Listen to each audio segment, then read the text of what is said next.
Olá pessoal, Dr. José Vitor Lourenço aqui. No vídeo de hoje eu vou falar um pouco sobre algo que preocupa muito as gestantes e os médicos obstetras, que é o crescimento do bebê durante a gestação.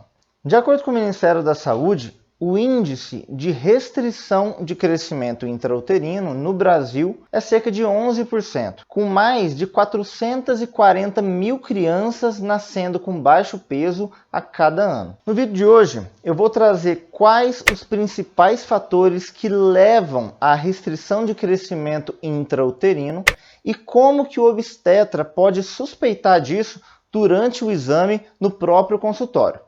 Então, se você quer saber um pouco mais sobre esse tema, fica até o final do vídeo para poder conferir.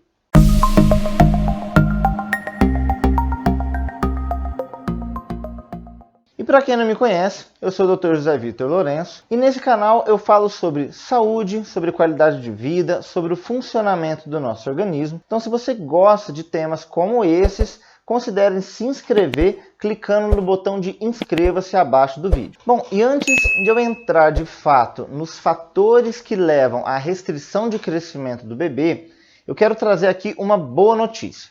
De 50% até 70% desses casos são casos considerados constitucionais, ou seja, não há nenhum problema de fato com o bebê. São bebês que, por fatores genéticos ou mesmo fatores ainda desconhecidos, apenas não atingiram aquele patamar de peso, que é considerado um peso normal para aquela idade gestacional. Mas, de fato, não há nenhum problema com esse bebê. Porém, em muitos casos, há sim algumas causas definidas e que precisam ser prevenidas ou tratadas. De forma geral, essas causas podem ser divididas em 3 grandes grupos, que são as causas maternas, as causas útero-placentárias e as causas fetais. E eu vou começar aqui pelas causas maternas, ou seja, aqueles fatores relacionados à própria gestante que podem levar a uma redução no crescimento do bebê. E o primeiro deles, não poderia deixar de falar, que é a idade acima de 35 anos. Nós já sabemos que a idade materna acima dos 35 anos está relacionada a diversas alterações na gestação.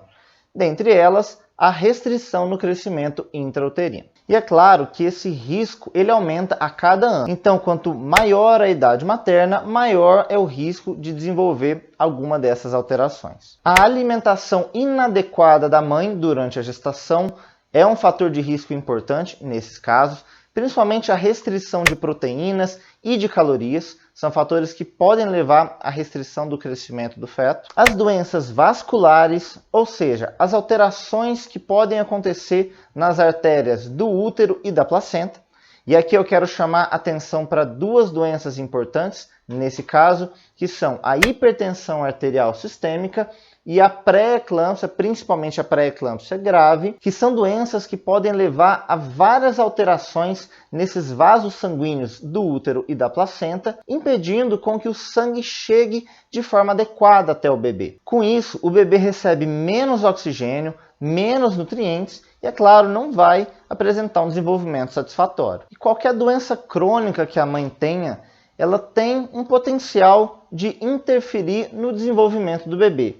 Então, doenças renais crônicas, diabetes mellitus, a própria hipertensão arterial que eu falei, são doenças que podem gerar essa restrição de crescimento intrauterino. E eu já tenho um vídeo aqui no canal falando sobre diabetes gestacional. Se você quiser saber mais, eu vou deixar um card aqui para você clicar e assistir depois, e o link na descrição também. E o último fator materno que eu queria trazer aqui para vocês é o abuso de drogas e de álcool. Nossa, mas de álcool também? Sim, na literatura nós não temos indicado nenhum nível seguro de consumo de álcool na gestação. Então, para gestantes, o consumo de álcool deve ser 0. E falando agora dos fatores útero-placentários, ou seja, aqueles fatores diretamente relacionados com o formato do útero, com o desenvolvimento da placenta, nós podemos ter, por exemplo, a placenta prévia, que é quando a placenta ela se desenvolve ali em cima da abertura interna do colo uterino.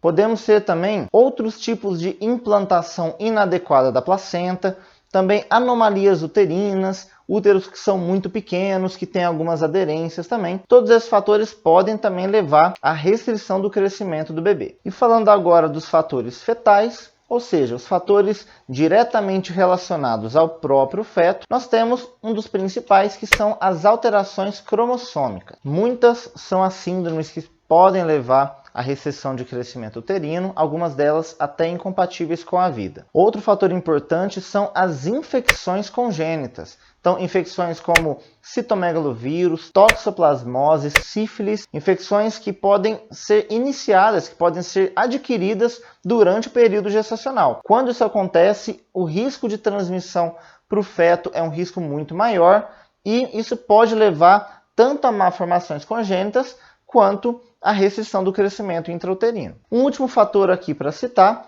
é a gestação gemelar, ou seja, a gestação de gêmeos. O motivo é até fácil da gente imaginar, que é claro que o útero tem um tamanho restrito, então é claro que os dois bebês não podem crescer ali demais dentro daquele útero. Mas há alguns casos em que, além dessa restrição de espaço, há também anormalidades nos vasos sanguíneos das placentas, em que o fluxo sanguíneo pode ser direcionado mais para um bebê do que para o outro.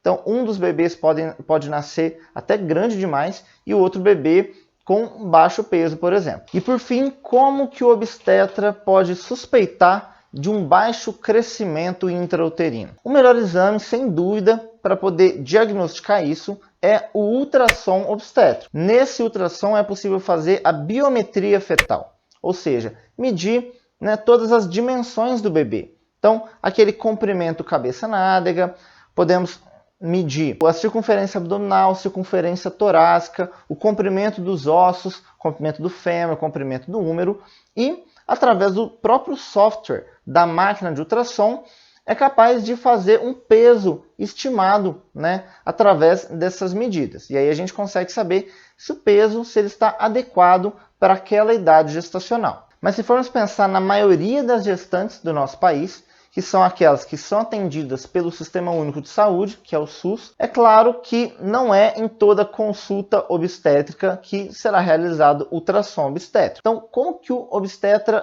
durante a consulta, pode desconfiar desse diagnóstico? Através da avaliação da altura uterina, que é um exame simples, realizado ali no consultório do obstetra, ali na maca mesmo de atendimento, apenas com uma fita métrica. Então, o obstetra, medindo ali até onde que o útero se desenvolveu, com aquela idade gestacional, ele consegue ter uma ideia e fazer uma estimativa se o bebê está com um crescimento adequado ou não. Por hoje é só. Se gostou do vídeo, não se esqueça de deixar um like aqui embaixo, para o YouTube poder ver que esse vídeo é importante e levar esse conteúdo para outras gestantes também que precisam desse conhecimento. E se não for inscrito, inscreva-se também. Um grande abraço e até o próximo vídeo.